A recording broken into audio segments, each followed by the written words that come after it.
The massive dreadnought Void Striker moved slowly through the cold darkness of space. Its metal hull was covered with marks and scars from 17 different battles on 17 different worlds. Each scar told a story of another planet that had fallen to the hegemony's power. Admiral Vexstar stood tall on the bridge of his ship. His skin was pale blue, almost white, and it caught the light from the many screens around him. The screens showed pictures and numbers about a small blue planet called Earth. His 6 fingers moved across the control panels as he studied the information. "Look at this," said Commander Rathel, pointing at one of the screens. His voice was deep and rough. "Another primitive world with simple people. They still use bullets and bombs. Our nations fight each other instead of working together. They can barely fly beyond their own moon." Rathel laughed, but it was not a happy sound. It was the laugh of someone who had seen too many worlds fall. His red eyes glowed as he read more reports about Earth. The hegemony was very good at taking over planets. They had done it so many times that it was like following a recipe. First, they would arrive with their huge ships. The ships were bigger than mountains and could block out the sun. Their weapons could turn entire cities into melted glass in seconds. Their shields were so strong that even the biggest bombs bounced off like raindrops. Their weapons are thousands of years behind ours, Rathel continued. They split atoms to make bombs, but we split reality itself. They use metal ships, but ours bends space and time. They will see our fleet and wet themselves with fear. Other aliens on the bridge nodded their heads. They had heard this same talk before arriving at other worlds. There was Kexfer, a young soldier with green skin and 4 arms. There was Zekanel, a pilot with silver scales and eyes like a snake. There was Yilhan, an engineer with purple fur and a tail that never stopped moving. They all knew how this would go. The hegemony would arrive. People on the planet would see their ships and be afraid. The leaders would call and beg for mercy. Then they would surrender. Sometimes it took a few hours, sometimes it took a few days. But it always ended the same way. "Begin approach vector, Admiral," Vexstar said in his calm voice. He never got excited before a battle. It was like a machine that never felt fear or joy. Use standard intimidation protocol. Position the fleet so they can see all our ships at once. Make sure our biggest weapons are pointing at their cities. The bridge became busy with activity. Aliens pressed buttons and turned dials. Screens lit up with new information. The great ship began to turn toward Earth like a giant metal beast looking at its next meal. "How long do you think it will take?" asked Kexfer. His young voice showed he was still new to this. "The last world gave up in 3 hours. This one might be even faster," said Rathel. "Look at their military reports. They cannot even agree on who is in charge. Half their nations hate the other half.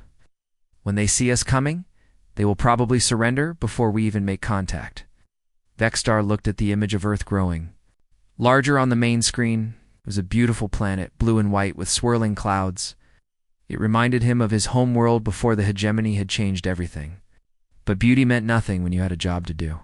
"Sir," said Yilhan from her station, "long-range sensors show no major defenses. A few orbital stations. Some primitive satellites. Their biggest ships are smaller than our escape pods." "Perfect," Vexter replied. "Signal the rest of the fleet. Tell them to take formation. We'll give these humans a show they will never forget." Through the great windows of the bridge, other hegemony ships could be seen moving into position. There were dozens of them, each one capable of destroying a moon. Their weapons glowed with deadly energy. Their engines left trails of blue fire. In the darkness, Earth hung in space before them, spinning slowly like a blue jewel. The people on that world were going about their daily lives. They were working, playing, laughing, crying, loving, and dreaming. They had no idea that their entire world was about to change forever. "Distance to target?" Vexter asked. 6 hours. "At current speed," reported the navigation officer. "Good, that will give them time to see us coming. Fear works better when it has time to grow." The bridge fell quiet except for the soft sounds of the ship's engines and computers. Everyone knew what came next. They had done this dance many times before. Soon, Earth would be just another name on the list of conquered worlds. But Earth was watching too. Deep in hidden bunkers and secret facilities, humans were pointing their telescopes at the approaching fleet. They were seeing something that would change everything. The question was, what would they do about it? The dance was about to begin, but this time, Earth might have a few new steps to show the galaxy. The communication screens on the Void Striker suddenly came alive with light and sound. But this was not what Admiral Vextar expected. Instead of one frightened voice begging for mercy, hundreds of voices were talking at the same time from all over Earth. "Welcome to Earth," said a clear female voice. "This is Janae speaking from Sol. I represent the United Nations, and we are happy to meet you." Vextar's blue face wrinkled with confusion. 6 fingers gripped the edge of his command chair. In all his years of conquest, he had never heard a planet welcome their invaders. Usually, there was screaming, crying, and desperate pleas for mercy. "What is happening?" he asked Commander Rathel. "Why are they not afraid?" Rathel was staring at his screen with wide red eyes. "Sir, the signals are coming from everywhere. Not just their capital cities, but from small towns, villages, even ships in their oceans. It is like their entire planet wants to talk to us." More voices joined the conversation. A man from Tokyo said his name was Taemin. A woman called Haijin was speaking from New York. Someone named Minho was talking from London. Another voice, Sora, was calling from Mumbai. They were all saying the same strange thing. They were excited to meet aliens. This must be some kind of trick, Vextar said to himself. He'd conquered 17 worlds. He knew how this was supposed to work. First came fear, then surrender, then submission. But these humans seemed to be celebrating. Commander Rathel cleared his throat and spoke into the communication system. His voice was loud and threatening, the same voice he had used on 17 other worlds. "Attention, primitive beings of Earth. We are the hegemony. We have come to accept your unconditional surrender. Lay down your weapons and prepare for occupation." What happened next had never happened before in the history of the hegemony. The humans laughed. It was not nervous laughter or scared giggling. It was real happy laughter, like someone had told a funny joke. The sound filled the bridge of the Void Striker and made every alien crew member stop what they were doing. "Surrender," said the voice of Taemin from Tokyo. "That is very formal. We would like to invite you for dinner first. Do you like kimchi? It is spicy Korean food. Very good for making friends." Vextar felt something strange in his chest. It might have been confusion, or maybe it was something he had not felt in many years. He was not sure what to call it. "Sir," whispered Lieutenant Kexfer, his 4 green arms shaking slightly. "They want to feed us?" Ah! More human voices joined the conversation.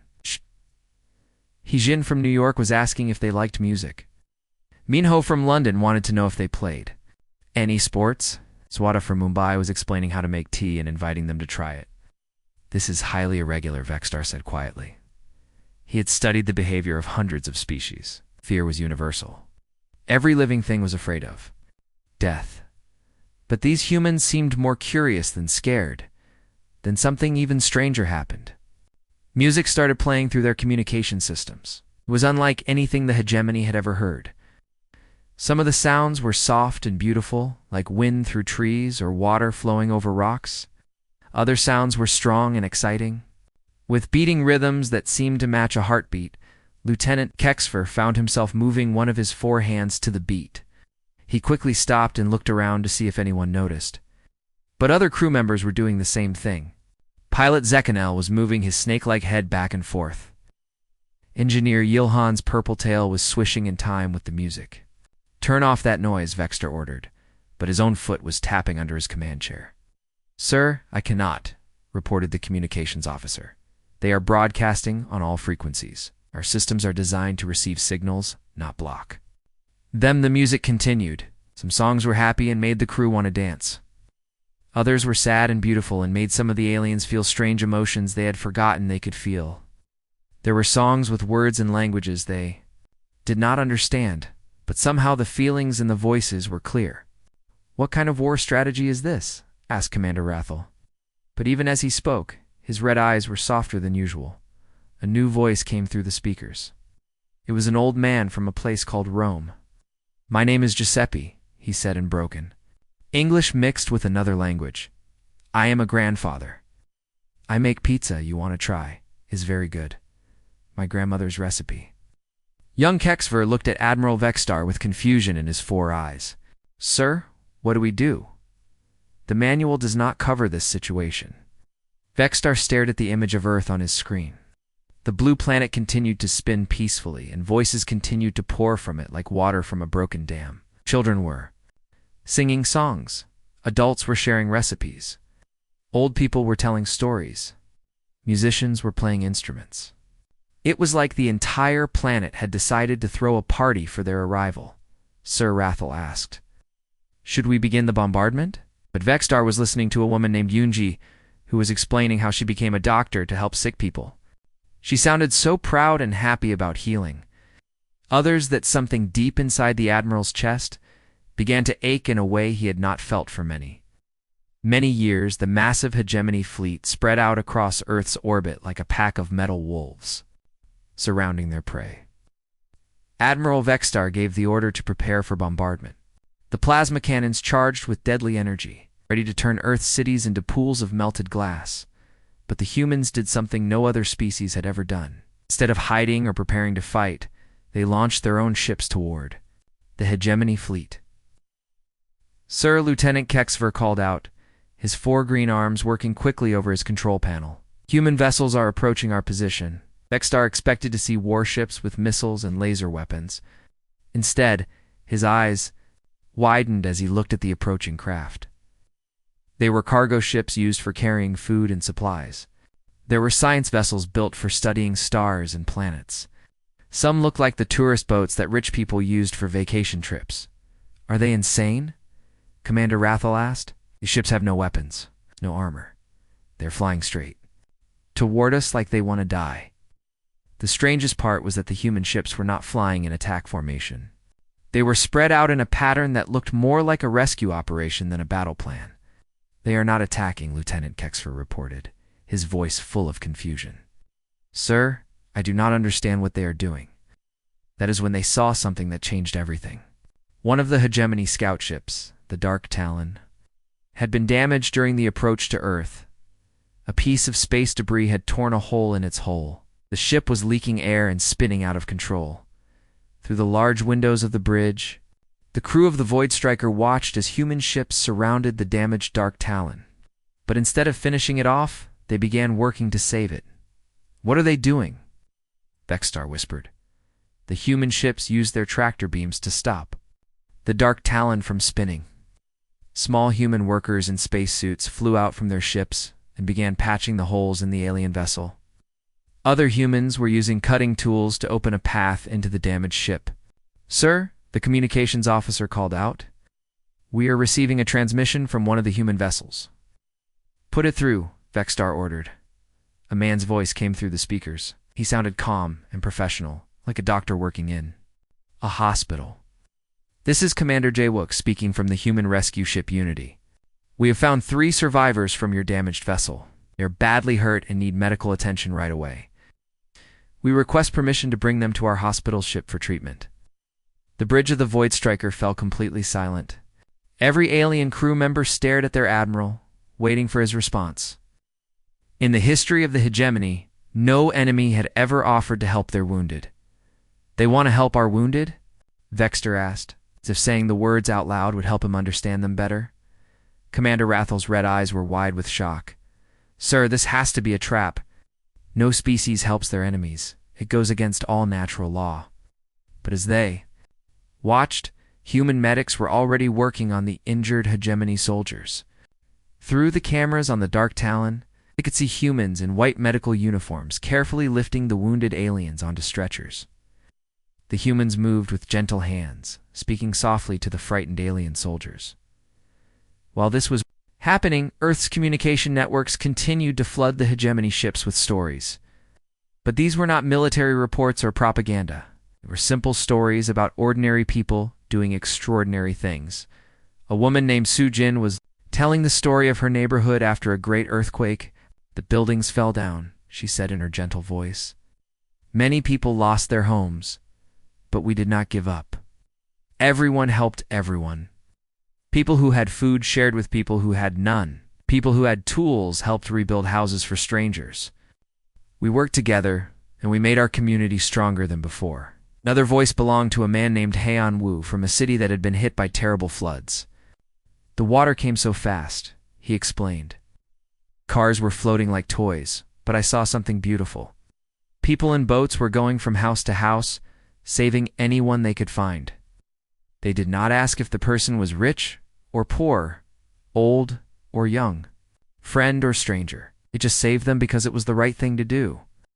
A scientist named Nari shared her story about working with researchers from countries that were supposed to be enemies. My government said their government was bad, she said. Their government said my government was bad, but when children were dying from a new disease, we forgot about politics. We worked together, day and night, until we found a cure. We saved lives because that was more important than being enemies. These stories filled the communications channels of every hegemony ship.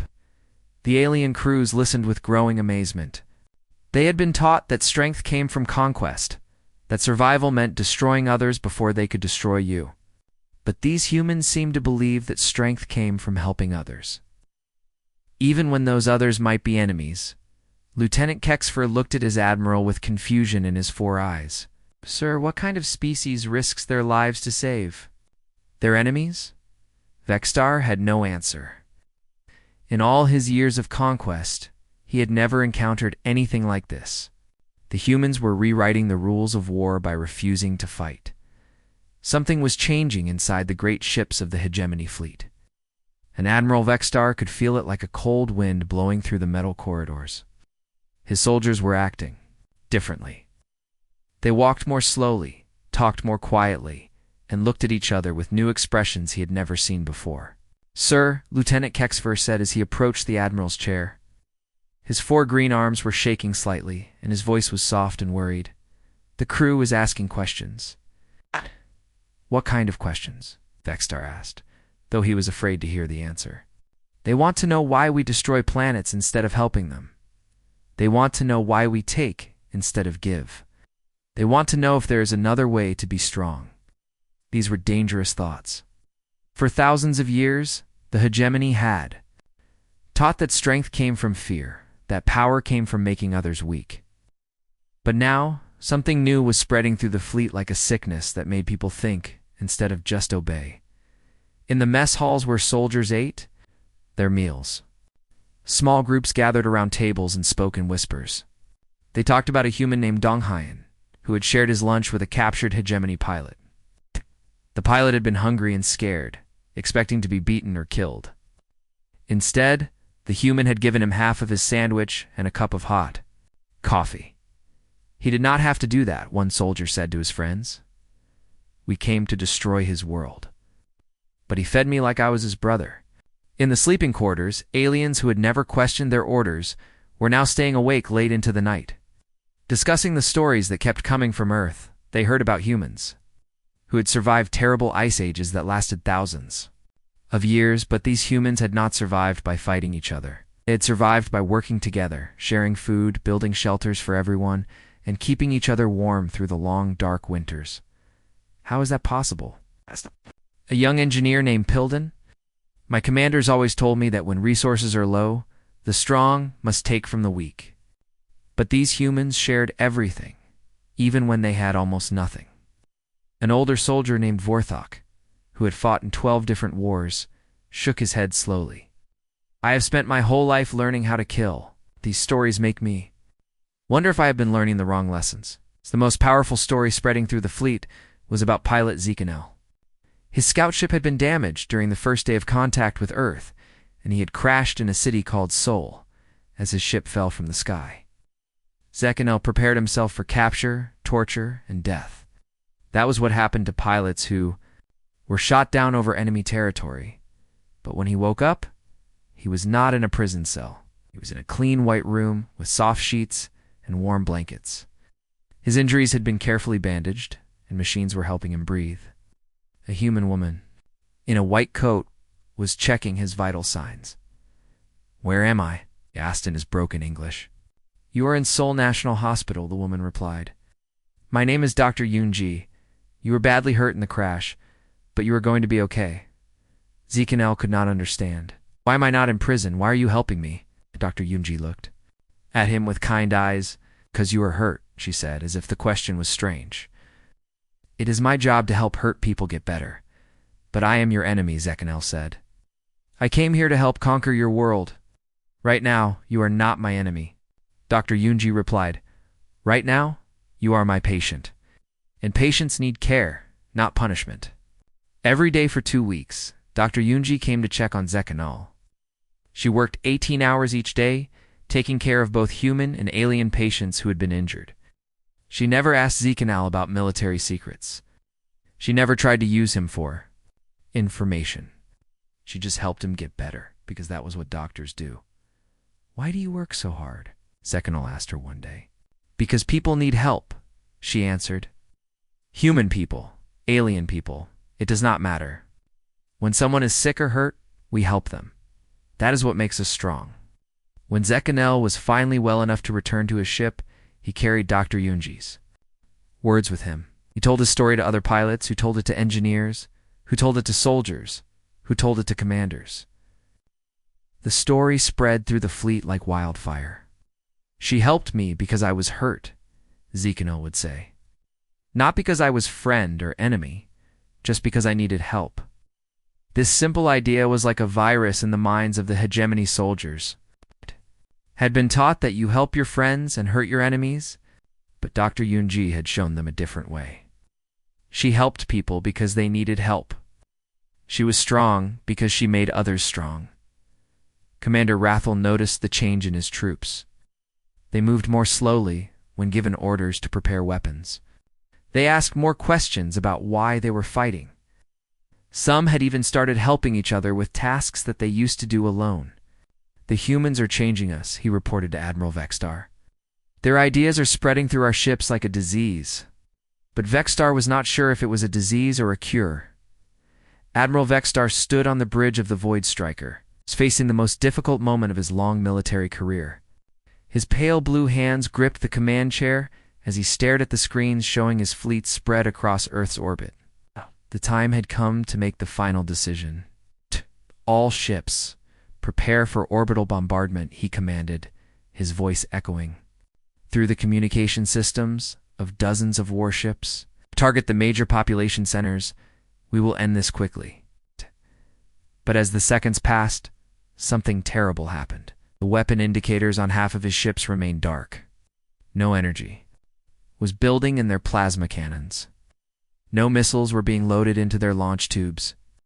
Commander Rathel's face was pale as he checked his reports again and again. Sir, he said quietly, Sections 7 through 12 are not responding to the bombardment order. What do you mean, not responding? Vexter demanded. They are refusing to fire on civilian targets, sir. The ship commanders say they cannot bring themselves to hurt innocent people. Vexstar felt something cold and heavy settle in his stomach. In all the history of the hegemony, soldiers had never refused a direct order. Fear and discipline had always kept them in line. But now, something stronger than fear was controlling his troops. On the main screen, Earth continued its strange assault of kindness. A teacher named Dongjun was sitting in a classroom full of children, reading them stories about friendship and cooperation. The children had drawn pictures with colored pencils, showing humans and aliens holding hands and playing games together. Their innocent laughter filled the bridge of the Void Striker. Look at this. Teacher Dongjun called out a little girl with pigtails. She held up her drawing of a blue alien and a human child sharing ice cream. I drew as being friends. Is beautiful, Minesio, the teacher replied with a warm smile. What would you like to tell our new alien friends? I want to tell them that they can come to my birthday party, the little girl said. We can have cake and play games, Lieutenant. Kexfer, who had been standing behind the Admiral, made a strange sound. When Vexstar turned to look, he saw that the young officer was crying. Tears were rolling down his green cheeks as he listened to the children. Sir, Kexfer whispered, I have never heard children before. On our worlds, the young ones are taken away for military training. But these human children, they sound so happy, so full of hope. Another broadcast came through the communication systems. An engineer named Vejian was showing her designs for buildings that could house both humans and aliens together. She had thought about everything: different air mixtures for different species, adjustable gravity zones, common areas where everyone could meet and share meals. "I believe we can live together in peace," Vejian explained as she pointed to her blueprints. "We just need to be willing to understand each other's needs. Architecture should bring people together, not keep them apart." But the broadcast that broke Admiral Vextar's heart came from a musician named Sung Ho, who was playing a simple guitar and singing a song he had written about hope surviving even in the darkest times. The melody was beautiful and sad, but also somehow uplifting. It spoke of people helping each other through terrible storms, of love being stronger than hate, of light always finding a way through the darkness. As the music played, something incredible happened throughout the hegemony fleet. Hardened soldiers who had never shown emotion began to weep. Engineers who had spent their lives building weapons of destruction found themselves imagining what they could build to help people instead. Pilots who had bombed cities now dreamed of using their ships to carry food and medicine to those in need. "They have infected us," Admiral Vextar said quietly, his voice full of wonder and fear. "Not with a disease or a weapon, but with something far more dangerous." "What, sir?" Commander Rathel asked. "Hope," Vextar replied. "They have given us hope that there might be another way to live." The Admiral looked around his bridge and saw the faces of his crew. They were the same aliens who had helped him conquer 17 worlds, but their eyes were different now. Instead of the cold hardness of professional soldiers, he saw warmth, curiosity, and something that looked like joy. "Sir," reported the communications officer, "more ships are standing down. Sections 4, 9, and 15 have also refused to fire." Vextar realized that he had two choices. He could order the remaining loyal ships to fire on the rebels as well as on Earth, starting a civil war that would tear the hegemony apart. Or he could do something that no hegemony admiral had ever done before. "All ships," he commanded, "stand down from bombardment positions. Begin retreat to safe distance." Sir Rathel asked in confusion. "We cannot win this war," Vextar explained. "Earth has not defeated us with weapons. They have defeated us with something much more powerful. They have shown us who we could be instead of who we are." The retreat was unlike any in military history. The ships did not flee in panic or shame. They pulled back slowly, almost reluctantly. It's like people leaving a party they did not want to end. 6 months later, the first hegemony diplomatic ship arrived at Earth. It was not a warship, but a vessel, filled with gifts. They brought advanced medical technology to help cure diseases. They brought star charts to help humans explore the galaxy. Most importantly, they brought a message from an empire that was learning to build instead of destroy.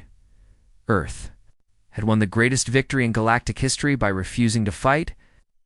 They had conquered their conquerors with compassion.